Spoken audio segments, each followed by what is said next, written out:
Hello everyone, welcome to SL and SIA's Academy's Daily Current Affairs. This is Pavani Reddy. So let us see all the important articles in the current affairs. So let us start our discussion with the first important topic, which is the Frontier 50 initiative. Okay, so this is an initiative which is by the Government of India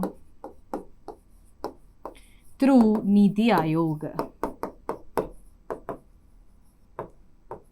So what is Niti Aayog?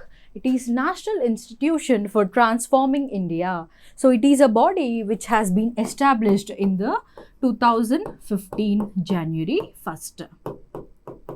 So this body replaced the Planning Commission.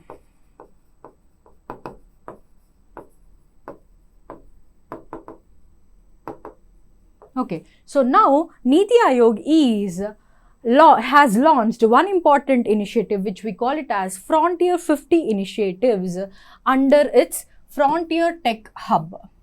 So before knowing about the Frontier Tech Hub, let us see what is meant by frontier technologies.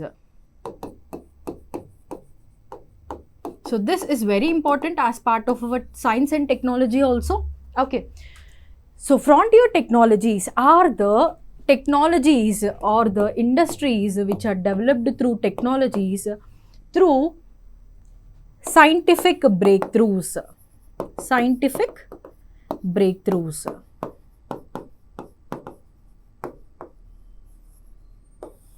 So the scientific innovations led to the innovations in the frontier technologies. So we have different types of technologies like the artificial intelligence, Internet of Things, the drone technology, the quantum computing, the big data analysis, the big data analytics, etc. So all these etc. All these are advanced and disruptive innovations. Okay, disruptive and very advanced innovatives. So frontier technologies are a disruptive and very advanced technologies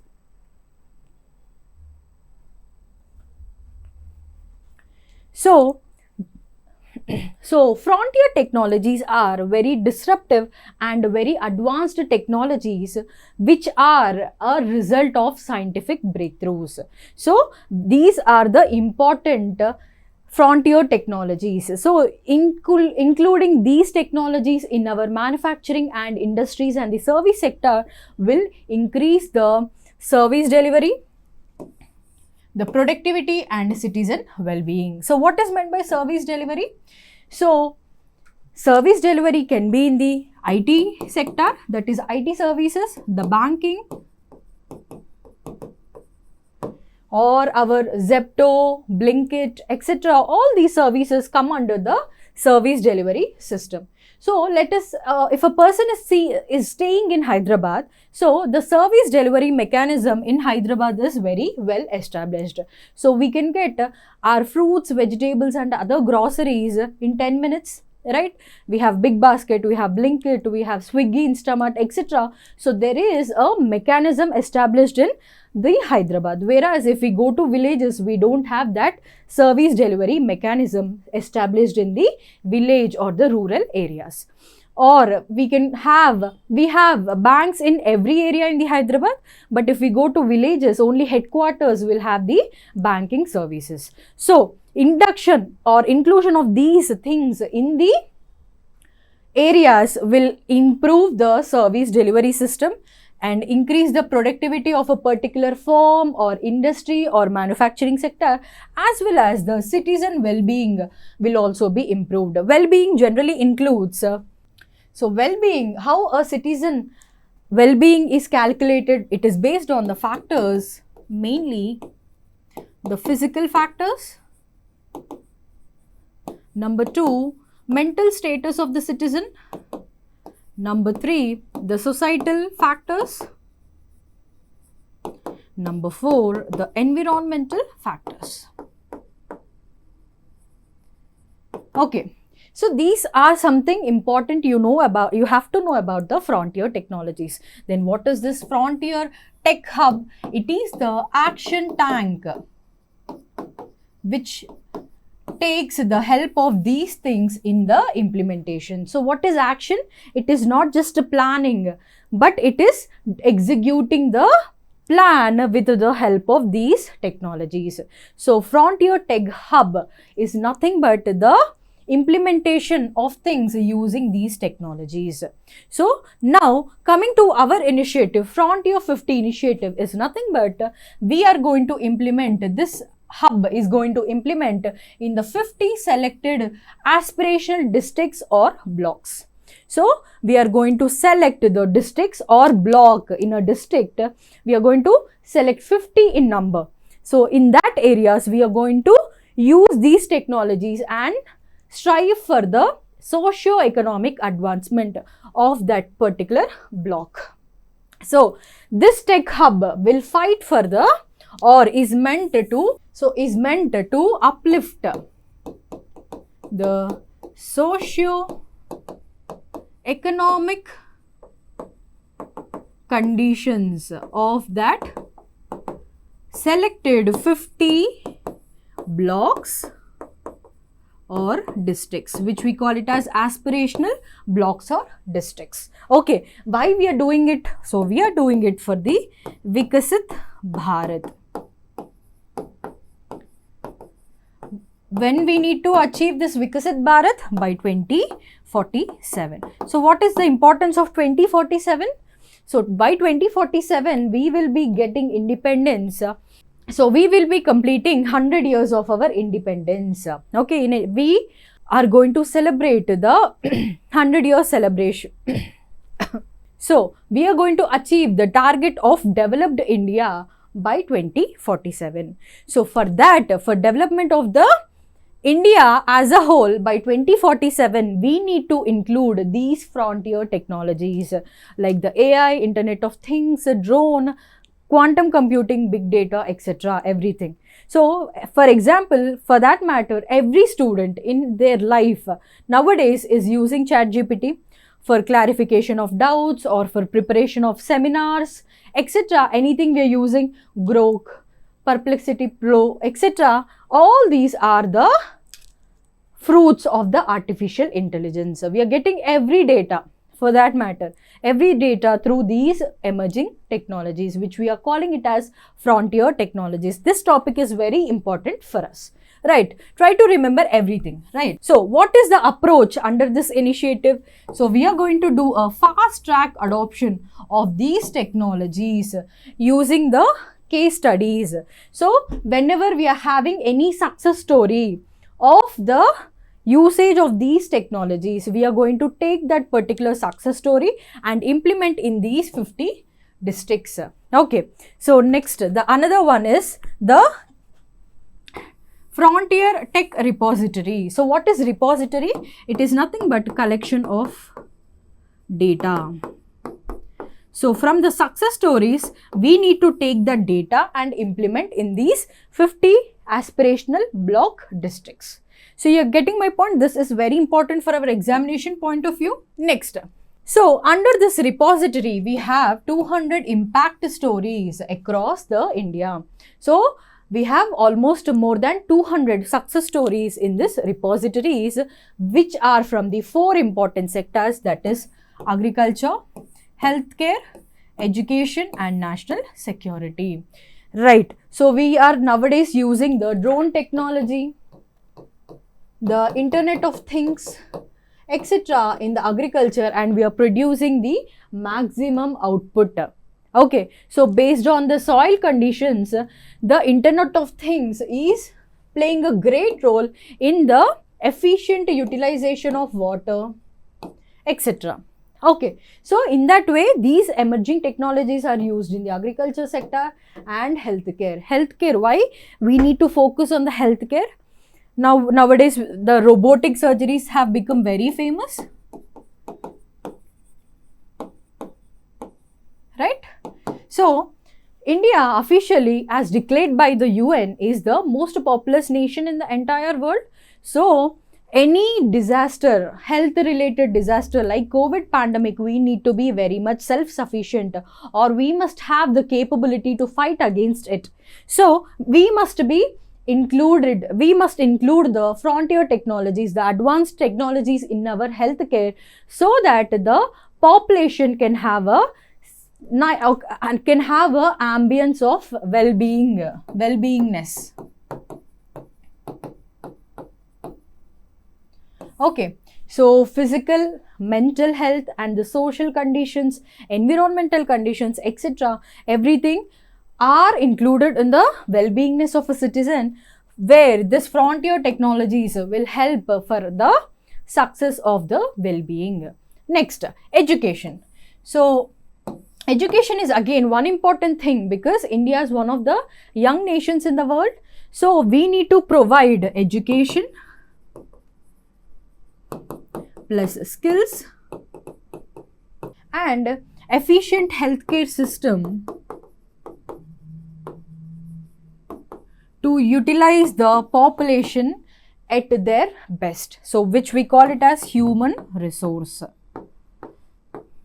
So, to convert the population into human resource, we require these three things. So, we already know there is one important policy, the National Education Policy 2020, which is formed or which is adopted, which is given by the committee under the chairmanship of Kasturi Rangan.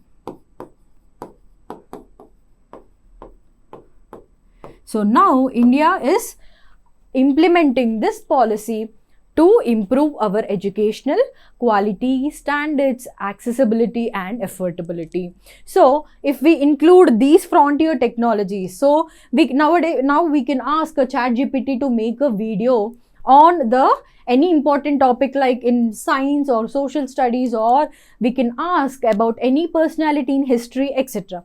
So, if we include this technology in the education, it can make the students feel more interested in the education. Okay, so and also national security is the fourth important sector.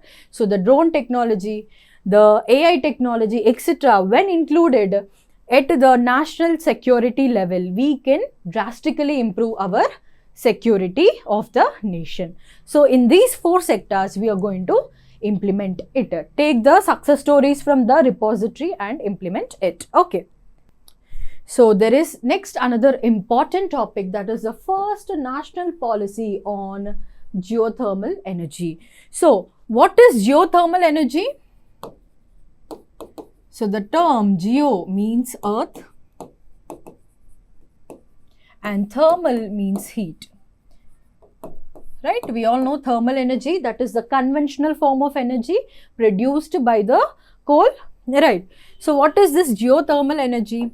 So, based on the heat which is produced or which is available from the earth's surface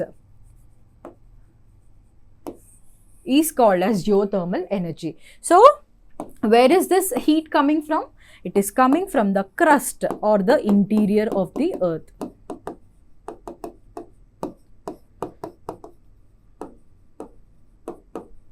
Okay.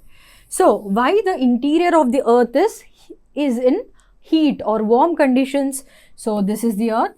So, the outer layer is called as crust. The second layer is called as mantle. And the third layer, innermost layer, is called as core. So, these are the three layers. So, the heat which is produced from the interior of the earth, this is center of earth. So, from this part, this heat is being utilized for the creation of or for the making of electricity. So, how? Because there is a phenomena of radioactivity in the interior of the earth. So, because of that, there is certain number of hot springs found on the earth surface. So what are springs first of all? So the springs are natural flow of water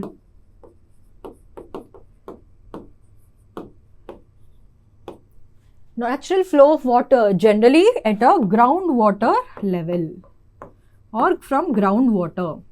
Okay, so this flow is hot. Why? Because it is being heated by the radioactivity process which is taking in the interior of the earth. So because of this process, the springs, the natural flow of water is found to be very hot. So by using this natural hot water, we can produce electricity. That is the concept of the geothermal energy. Okay, still there are research and development which is going in this sector. So it is not yet full-fledgedly harnessed electricity form. So that is why we have introduced the first time policy on geothermal energy. Okay, so who launched it? Which ministry is responsible for renewable energy? Ministry of New and Renewable Energy. So is it, first of all, is it a renewable energy or non-renewable energy? It is a renewable energy because we can again and again use this hot springs for the harnessing of electricity, right? So which ministry? Ministry of New and Renewable Energy. So what is the objective? So to integrate geothermal energy into the India's renewable energy. So since it is not harnessed at a higher level, we need to develop this geothermal energy and integrate into the renewable energy sources, like we have the solar energy, wind energy, biofuels, etc. So we need to harness this geothermal energy at a higher rate so that it will help us in achieving net zero by 2070. What is meant by net zero? So net zero means the release of the greenhouse gases must be equal to the absorption of the greenhouse gases. So that is the concept of net zero. So from a particular land, if let's say if we are releasing 100 units of greenhouse gases like the methane, carbon dioxide, carbon monoxide, etc., then in that particular region only we need to develop technologies to absorb the greenhouse gases and plant, that is the afforestation or the plant cover, to absorb these 100 units. So 100 are produced and again 100 are absorbed. Thereby the net value is 0. So till when we need to achieve this? By 2070. So this is one of the important goal of the government of India. So for achievement of this, we need to use the geothermal energy for harnessing the electricity, right? So according to this policy,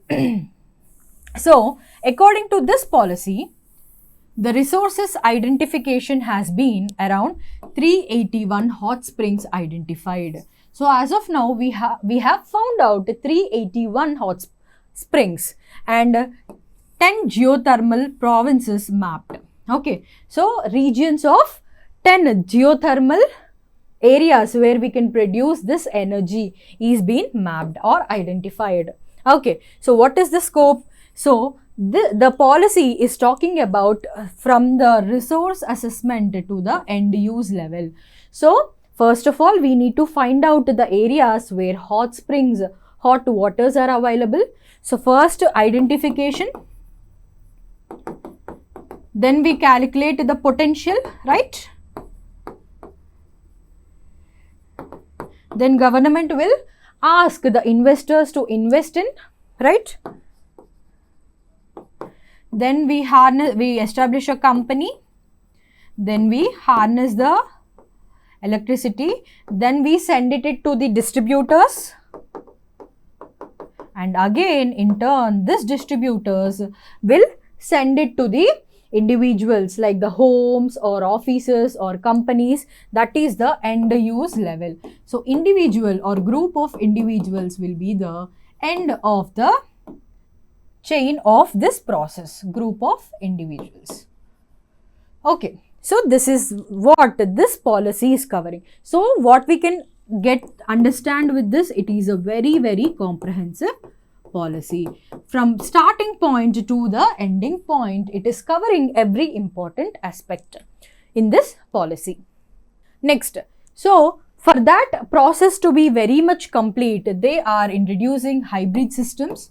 So where we adopt a number of technologies in this harnessing of electricity. And we have the storage solutions. See, just harnessing the electricity is not at all sufficient, but we need to store it, and then we need to transfer it to the distributor. Then it will be transferred to the individual or the officers, companies. So this process to be successful, we need to have storage solutions also. And also we include the repurposing of oil and the gas wells for geothermal energy. So whenever the site is identified as a potential site for geothermal energy, then if that area is already having oil or the natural gas energy, then we will repurpose it for the use of the geothermal energy. Okay, so that is also included in this policy. Now, what will be the investment provisions? So, 100% foreign direct investment is allowed. Okay, so if a foreign company want to come and invest in the geothermal energy in the India, then they can come and invest it. Okay, next, single window clearances via the state nodal agency. So who is the nodal agency here? The state will be the nodal agency. So what is single window clearances? See, generally for a entrepreneur to invest in a company or open a company, they need to take clearances from different departments, ministries, etc. Okay, so this will be a demotivation factor and a delayed process. One department will give the permission, other will reject, and other somewhere else they will get the permissions, and it is a very cumbersome and very delayed process. So for avoiding this kind of things, the investor will go to a particular single office where they will get approval within very less time. So this is for the why to make the investor feel happy and wanting to invest in this geothermal technologies. So that is the reason for the single window clearance. Who is a nodal agency? It is the state. Okay. Next, what is the financial support mechanism provided by Government of India or the Niti Aayog's plan? What is it? So we have the risk sharing framework. So the investor is not only the risk, is the person in the risk. Okay, so the government will also share the risk which is involved in the establishment of geothermal companies, right? Next, concessional loans.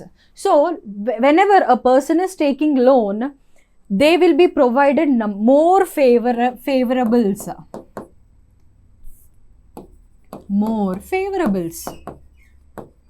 so that the person will take the loan. So concessional loans will attract the people to take loans. So reducing the interest rates or increasing the time period, etc. will be part of this concessional loans. Next, viability gap funding. So especially to support the infrastructure projects, the government will help the finances to the investors. That is viability gap financing. Next, green bonds. So this green bonds will provide us fixed income to the investor. Because why it is giving fixed income to the investor? Because they are eco-friendly. So because they are eco-friendly project, the government is providing them fixed income. Next, feed-in tariffs. So it is nothing but concessions like the premium payment, etc. given by the incentives given by the government. Next, blended finance options. Blend means a mix, right? So what is it? Mix. So here the finance is provided by the public, that is the government. We have the private players involved in it, and also the philanthropic persons involved in it. For example, in 2024, in Telangana, we have the establishment of Young India Skills University.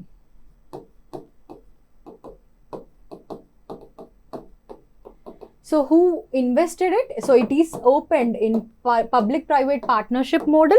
So the Tata Group has invested in this university along with the government of Telangana. Why? As part of their corporate social responsibility. So the MNCs generally has to provide some kind of support to the society, that is called as corporate social responsibility. So for this philanthropic reason, they have invested in this university. So what is the main objective of this university? So it will provide the skills to the young students. Okay, so it will provide the skills. So what is the purpose? It will provide skills to the young students. Okay, so that is the main purpose. It is established at Kandukur near Hyderabad. Okay, so these are the philanthropic things which are done by the MNC companies. So here blended finance options can be like as part of CSR, philanthropic reasons, the private player can be involved, and the government can also invest in this type of finance. So a company based on the three different players, that is the philanthropic reason, the private player and the government, three can be involved in the financing of that company. So what will be the lease tenure? So the government will lease for 3 to 5 years for the exploration purposes. To identify a potential site for geothermal energy, the exploration lease will be for the 3 to 5 years. And for development of that geothermal site, we will be getting a 30 plus years of lease time. Okay, so coming about the data repository, what is it? It is a collection of data collection.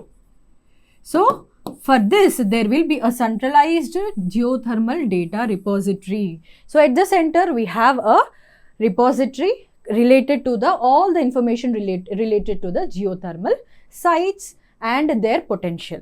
And also mandatory data submission for the research and development. See, whenever private players are involved in the research and development, so the government will provide incentives to them, right?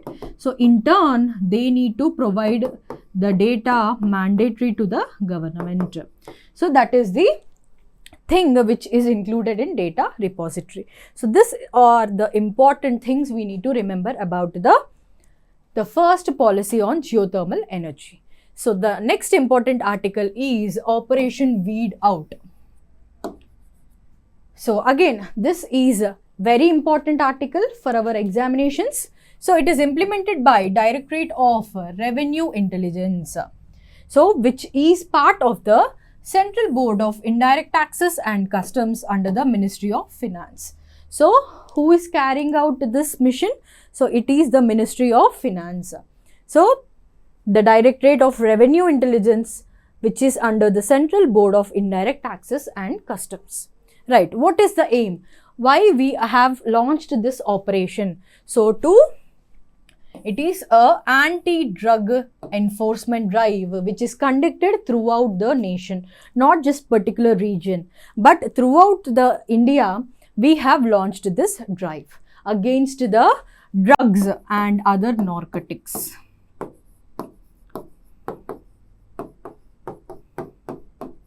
So this is the purpose, right? So their primary focus will be targeting the drug trafficking syndicates. Syndicates means groups. See, for this drug trafficking, there will be a group of people at a hierarchy level. So there will be a hierarchy established in these syndicates who will pass the drugs to the public level. Okay, so these syndicates will be targeted and they will be weeded out or removed. Okay, Next, so special targets are for the smuggling of hydroponic cannabis. Hydroponic means which are grown in water. So the cannabis, is a type of plant which is grown in water. Cannabis in local language we call it as ganza. In English we call it as weed. So the weed plants which are grown in water, they are the main target for this drive. Okay. So what is the source of smuggling? So it is the Southeast Asia into India. So what are the sources of smuggling into India? You need to remember this point, that is the Southeast Asia. India is part of South Central Asia. Okay, so we are being sourced from the southeastern parts. Okay, so this is one important part you need to remember. Similar type of operation has also been started in Telangana with the name Eagle to fight against the drugs and narcotics. Okay, so what is Eagle? So Eagle is nothing but Elite Action Group for Drug Law Enforcement.